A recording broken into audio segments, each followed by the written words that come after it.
Hi viewers, welcome to Aathu Samayal. எல்லாரும் எப்படி இருக்கீங்க? கண்டிப்பா வந்து இன்ட்ரெஸ்டிங் வீடியோ. நீங்க வந்து புது வியூவரா இருந்ததுன்னா சப்ஸ்கிரைப் பண்ணுங்க. பக்கத்துல இருக்க பெல் பட்டன் பிரஸ் பண்ண மறந்துடாதீங்க. லைக் பண்ணுங்க, ஷேர் பண்ணுங்க. வீடியோக்குள்ள போலாம். சம்மருக்கு எப்படி சிம்பிளா நம்ம வந்து டிஃபன் ஐட்டம்ஸ் நம்ம கிட்ஸுக்கு பண்ணி கொடுக்கலாம் அப்படின்றத இந்த வீடியோவில் பார்த்து நீங்கள் ஐடியா நீங்கள் தெரிஞ்சுக்கோங்க. ஜஸ்ட் இதெல்லாம் வந்து கிளிப்பிங்ஸ் இப்போ நீங்கள் பார்த்துட்ருக்கிறது. ஸோ சிம்பிளாக வந்து டிஃபன் ஐட்டம்ஸ் என்னென்ன அப்படின்றத இந்த வீடியோவில் பார்க்கலாம். ஃபஸ்ட்டு நீங்கள் பார்க்குறது வெஜிடபிள் தோசை. இந்த மாதிரி ஊத்தப்பம் தவா வர்றது அயன்லேயும் வருது, நான்ஸ்டிக்லேயும் வர்றது. நீங்கள் வந்து அதை நீங்கள் வந்து பர்ச்சேஸ் பண்ணிக்கலாம். இப்போ வெங்காயம், தக்காளி, வெஜிடபிள்ஸ் எது இருந்தாலும் நீ ஜஸ்ட்டு வதக்கி போட்டு மாவில் நீங்கள் கலக்கி பொடி தூவி இந்த மாதிரி நீங்கள் வாத்து கொடுத்தீங்கன்னா அது ரொம்ப இன்ட்ரெஸ்டாகவே அவங்க சாப்பிடுவாங்க. இப்போ இது பாருங்கள், ரொம்ப சிம்பிளாகவும் இருக்குது, அதே சமயத்தில் ரொம்ப டேஸ்டியாக இருக்கும். பணியாரமில் நம்ம இன்னும் கொஞ்சம் லைட்டாக கிறிஸ்பாக நம்ம பணியாரம் பண்ணி கொடுத்தா வெஜிடபிள் கார பணியாரம் அது ரொம்ப பிடிக்கும் இல்லையா? ஸோ அதே மாதிரி இந்த மாதிரி நீங்கள் வெஜிடபிள் ஸ்மால் சைஸ் ஊத்தப்பம்ஸ் நீங்கள் வந்து பண்ணி கொடுக்கலாம். இந்த மாதிரி பேன் கேக் மாதிரி நீங்கள் வச்சு கொடுத்தீங்கன்னா கொஞ்சம் இன்ட்ரெஸ்ட்டாக இருக்கும் குழந்தைங்களுக்கு சாப்பிட்றதுக்கு. இப்போ நான் இந்த மாதிரி பணியாரமும் பண்ணியிருக்கேன், இட்லி பண்ணியிருக்கேன், அதுக்கப்புறம் சாம்பார், சட்னி இது கூட இப்படி வச்சு சாப்பிட்டா ரொம்பவே டேஸ்டியாக நல்லாயிருக்கும். இப்போ பாருங்கள், இது மேலே பொடியும் தூவியிருக்கேன் அந்த சின்ன குட்டி ஊத்தப்பம் ரெடி பண்ணிவிட்டு. ஸோ இது ஒரு டிஃபன் நீங்கள் கொடுக்கலாம். அதுக்கப்புறம் காஞ்சிபுரம் இட்லி, இதனுடைய ப்ரீஃப் லிங்க் வந்து நான் டிஸ்கிரிப்ஷன் பாக்ஸில் கொடுத்துருக்கேன். இதுவும் ரொம்பவே டேஸ்டியாக நல்லாயிருக்கும். ஜஸ்ட்டு நீங்கள் ஒரு தாளிப்பு கொடுத்து இந்த மாதிரி சின்ன சின்ன கிண்ணமில் நீங்கள் விட்டு கொடுத்தீங்கன்னா ரொம்பவே அது வந்து டேஸ்டியாக நல்லாயிருக்கும். ஹெல்த்தியும் கூட உங்களுக்கு காஞ்சிபுரம் இட்லி. ஸோ இது ஒரு நாள் நீங்கள் வந்து செஞ்சு கொடுக்கலாம் குழந்தைங்களுக்கு. இதுக்கு மிளகாய் பொடியே போதும், அத்தனை ரொம்ப டேஸ்ட்டாக நல்லாயிருக்கும்.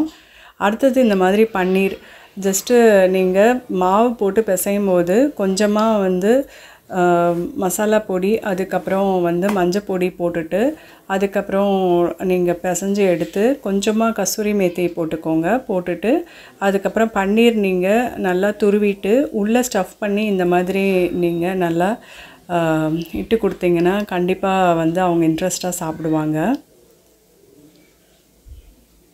இது ஹெல்த்தியும் கூட. ஸோ பன்னீர் வந்து நீங்கள் அதுக்கு ஏதாவது ஒரு உள்ளே ஸ்டஃப் பண்ணி அதெல்லாம் பண்ணணும்னு இல்லை. ஜஸ்ட்டு சப்பாத்தி பிசையும் போது கரம் மசாலா ஏதாவது ஒரு பொடி போட்டு மஞ்சத்தூள் போட்டு இந்த மாதிரி பிசைஞ்சிட்டு உள்ளர வச்சு ஸ்டஃப் பண்ணி இந்த மாதிரி வாத்து கொடுத்தேன்னா ரொம்பவே நல்லாயிருக்கும். நல்லா எழும்பி வரும் உங்களுக்கு. நீங்கள் நெய், பட்டர் எது வேணாலும் நீங்கள் போட்டு கொடுக்கலாம்.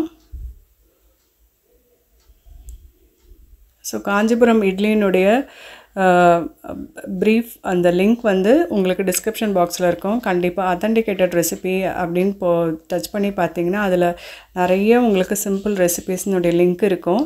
அதை நீங்கள் டச் பண்ணி பார்த்துட்டு நீங்கள் அது மாதிரி நீங்கள் பண்ணலாம். வேறு ஏதாவது உங்களுக்கு டவுட் அப்படின்னா நீங்கள் கமெண்ட் பாக்ஸில் நீங்கள் கொடுங்க, நான் வந்து ரிப்ளை கொடுக்குறேன்.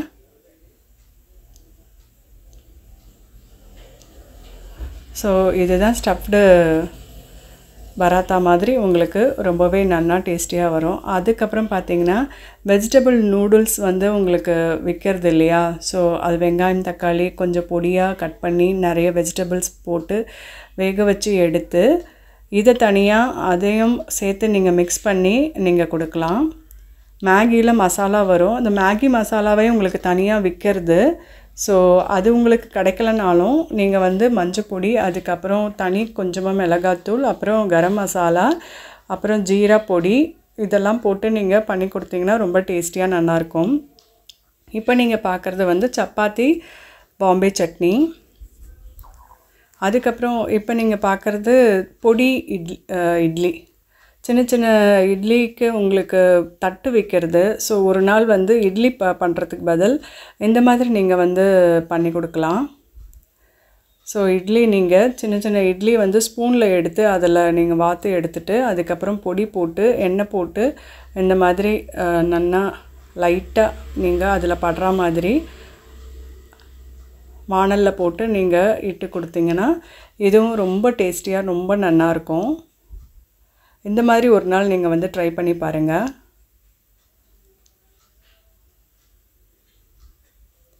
ஸோ மிளகா பொடி தூவி இந்த மாதிரி இட்லி நல்லா நீங்கள் ஒரு தடவை அதில் படுற மாதிரி அப்ளை பண்ணி விட்டுட்டு அதுக்கப்புறம் நீங்கள் எடுத்து கொடுத்தீங்கன்னா நல்லா டேஸ்டியாக நல்லாயிருக்கும். இது சின்னதாக இருக்கும் பொடி பொடி இட்லி.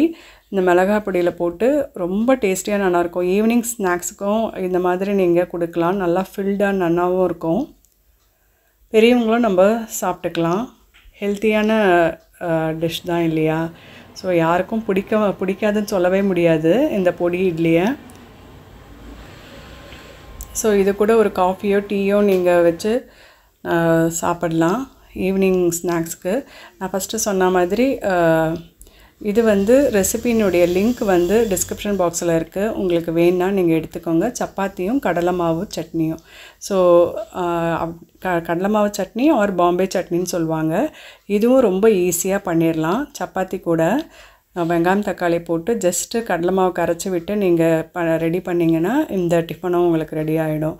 ஸோ இதே மாதிரி நிறையா டிஃபன் ஐடியாஸ் உங்களுக்கு கொடுக்குறேன். அதே மாதிரி லன்ச்சினுடைய ஐடியாஸும் கொடுக்குறேன். லாஸ்ட் பட் நாட் லீஸ்ட்னு சொல்லுவாங்க, பொங்கல் குஸ்து. ஸோ இதை அடிச்சிக்கவே முடியாது. ஸோ உங்களுக்கு எந்த டிஃபன் ஐட்டம் உங்களுக்கு பிடிச்சிருக்கு, எந்த ரெசிபி பிடிச்சிருக்கு அப்படின்னு சொல்லிட்டு கமெண்ட் செக்ஷனில் போடுங்க. நெக்ஸ்ட் வீடியோவில் வந்து நான் உங்களை வந்து சந்திக்கிறேன். Thank you very much.